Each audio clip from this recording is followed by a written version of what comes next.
Dave Summerville, tell me, where are you from? I was born in Lurgan, in County Armagh in Northern Ireland. It's about 20 miles west of Belfast, on the shores virtually of Lough Neagh, the big lake in Northern Ireland. So that's where I was born. Population of Lurgan? At that time, probably about 12 to 15,000. However, it was a big town by Irish standards. And things like employers, were there big employers there? Or? Yeah, at that time, I was born in 1952. It was a big linen town, making textiles and things like that. And there must have been at least a dozen factories. I mean, the house I was brought up in was built for workers in the linen factory, which was 5 minutes walk away from where my house was. So you mentioned your house, so describe the house you were brought up in. Oh my goodness. 2 up, 2 down, built late 1800s in Victorian times. Concrete backyard out the back, outside toilet. Mum called it a scullery rather than a kitchen, a tiny little, probably 6x4 or something like that. And in there was a Belfast sink and 1 cold water tap. We had no bathroom. Our bath was on a nail on the wall outside, and I'd come in once a week, and Mum boiled the water in the saucepans and kettle and everything, and then my sister and I, we'd all have our baths. And it was Friday evening was bath night. So. And when you relate that, if you do, to people these days, do some people think, are you not talking about the Victorian era? Well, it certainly was, yeah. It certainly was. And to be honest, at that time, Northern Ireland was so far behind a lot of the rest of the UK, and to a great extent it still is, And in many ways we describe, when we've interviewed people from the Republic of Ireland who are much older than you, the island they're describing, the Republic, for example, they had to leave. They left because there was lack of work. Yeah. Was there that feeling in the north, say late 50s, 60s? Yeah, it certainly was. Unemployment was very high. And I mean, I did my 11 plus and got into the local grammar school, but it wasn't for me as a working class boy. I went to, and it was at that time an experimental school. I'll tell you a little bit about it in a minute or two. But the basis was, Mum set me down. I remember clearly the evening when I was 14 years old. She turned and says, "Dave, you've got no future here." She said, "Move to England, or move away." And I worked hard at school, and got my O-levels, got my A-levels, and I applied I wanted to be a teacher, so I applied to teacher training colleges in England and was fortunate to get into one. So at 18, 2 weeks after I finished my A-levels, I was on the plane to London, and I worked for a few months in Butlins and Bognor Regis through the summer holidays, because I needed to me I was getting used to being in England, to be honest. And then I moved to Bishop Stortford to Hockrell College, the teacher training college, which is now the Anglo-European school. So when your mother sat you down there and said, "There's no future here," how did you take that? To be honest, I expected it. I had a lovely childhood, particularly when I was very young. I spent all my summer holidays with my granddad in Fermanagh, which is where my mum was from. It was in the countryside. It was just beautiful, and my sister came with me. I met my cousins down there, and we had a wonderful childhood. But as I got older, I realised in myself that this was not where I wanted to live. I felt a need to change, and there's an awful lot going on. And go back to that point about that I refused to go to the local grammar school. I went to a school and I think it was under a local education authority called the Dixon Plan, but it was the only secondary school in the town, and there wasn't very many at all in Northern Ireland at the time, which had boys and girls and Catholics and Protestants under one roof. Now, when I was living in Northern Ireland, Lurgan and all the towns were ghettoised, you could say. You could tell what religion a person was from the estates or the street or the area of town they lived. And I found at 11 years old, when I went to secondary school, that there were Catholics and Protestants in my class. And there's no difference. There's no difference at all. They're just same as me, you know, no different at all. But at the end of the school day, literally, the Catholic kids went out the door, turned right into their Catholic areas of the town. Protestant kids turned the other way into their areas of the town. And this separation, I really didn't like it, you know. And I also found Northern Ireland very insular. You know, everybody knew everybody else's business. There was always someone outside of your family telling you what to do. And I did actually feel, you know, as I hit my teens, that I don't really want to stay here. You know, I want to change. I need a change. That's not the type of life that I want to live. I want to get away from the bigotry. And of course, the unemployment situation was dire. The linen factories were starting to close as well, which didn't help. So.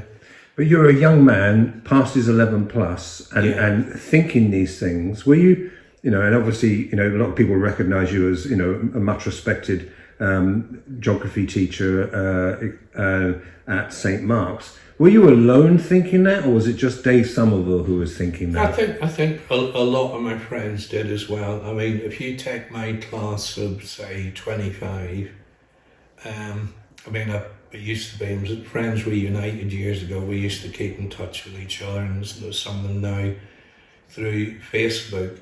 But I mean, we're all over the world: Australia, New Zealand, Canada, Hong Kong, you know, all over the place basically.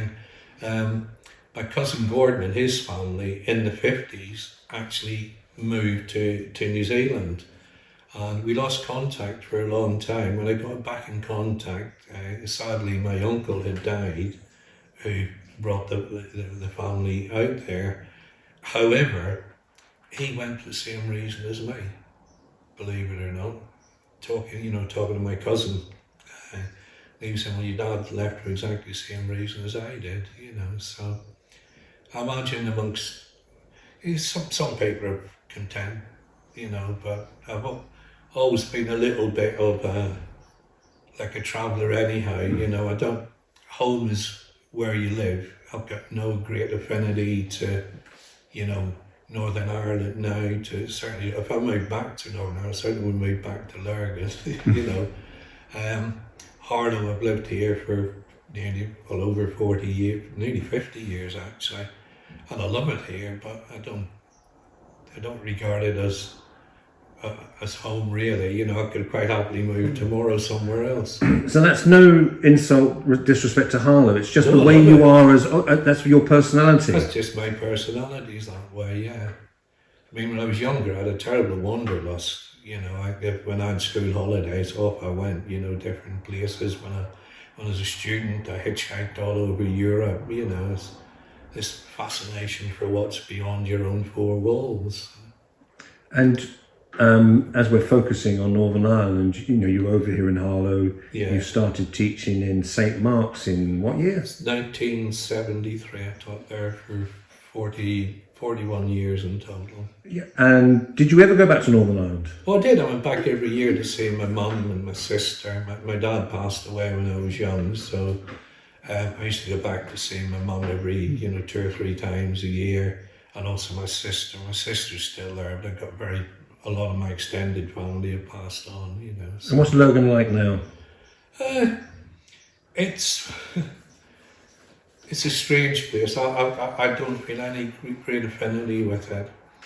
And the other thing with Lurgan, during the Troubles, the IRA set a massive bomb off in the middle of the town. And I mean, the crater was 2 or 3 houses could have fallen into. It was actually a lorry full of explosives. And that killed Lurgan off for 2 or 3 years until it was completely redeveloped. By which time the rest of Northern Ireland, the other towns, a nearby town called Portadown, had redeveloped fully and properly at the extent of Lurgan. So it's not the most exciting place to live now. You know, it lost a lot of its facilities and doesn't seem to have regained them, you know. This film appears on the heritage and history page, not on the politics page. Yeah. But, so I'll skirt over it slightly. But do you keep an eye on Irish politics, Northern Irish politics, Yeah. things like the consequences of the Northern Ireland Protocol, or indeed the future, perhaps that home will be a united Ireland? Well, to be honest, I do. I always have been in politics. Anyhow, when I did my degree, I did economic and political geography. So. Yeah, I keep an eye on things. To be honest, the current administration, I don't really care one bit about Northern Ireland. I really don't. That agreement, Johnson was there a few weeks prior to the signing of the protocol, and with the Brexit agreement, involving that, and he went and told people in Northern Ireland everything would be fine. And it wasn't. It was pretty obvious. And you know, last year, the year before, there were food shortages. My sister was saying to me, you know, you go into the supermarkets and they were joking about sausages, not being able to get sausages from England, but there was other commodities there as well. And the unionist community, the loyalist community in Northern Ireland, have really turned against Johnson. And bear in mind, they were the ones that actually helped the Tories stay in almost. You know, they backed them over different policies. But no, I mean, as Northern Ireland is at the moment, with Sinn Féin having the majority, the way Northern Ireland is being treated, I can say in the next 10, 20 years, Northern Ireland leaving the Union, and believe it or not, my granny was Scottish, and I can see the Scots doing it as well, you know, so England might well be left on its own one of these days, you know. We've mentioned Northern Ireland, we've mentioned England, we've mentioned your wanderlust, but often, so where's Dave Summerville? Oh, he's over in South Africa. What's your relationship with South Africa? Through Holy Cross Church in Harlow, there was twinning between the Brentwood diocese that our church belongs to, and a diocese called, believe it or not, Dundee, in KwaZulu-Natal in South Africa. And they started to twin parishes, and Father Paul McNamara at the time, because I was a geography teacher and interested in third world issues, he said, would I be willing to start a twinning group? And that's what we did. And my friend Tony Rowley and I, we popped out on a fact-finding mission, introduced ourselves, and we have been twinned with a church called Regina Caeli in a township near Newcastle, which is an industrial town in the middle of KwaZulu-Natal in a mining area. And it's been brilliant. I've been out there every 2 or 3 years since. Wonderful relationship between our church and their church. We've raised probably, this happened started 2002, 2003. We sent out probably £7,000 or £8,000 a year to them. We've helped them set up workshops. We've helped them set up IT facilities to train young people, and we've done the basic things, helping with food, poverty. We sponsored and the AIDS group, you know, people who went out and visited people with AIDS and made sure they had the right retroviral drugs and things like that. It's been an absolute blessing. It totally changed my personality, because you can read about, poor countries. You can see it on the TV, but when you see a dying child in real life, a child who's starving, when you go in as a teacher, the geography library, for example, in one of the primary schools there, was 6 books, and there's 1,200 kids in the school. You go into a class of 16-year-olds in the school, and there's 50 kids in there, and the only textbooks on the teacher's desk.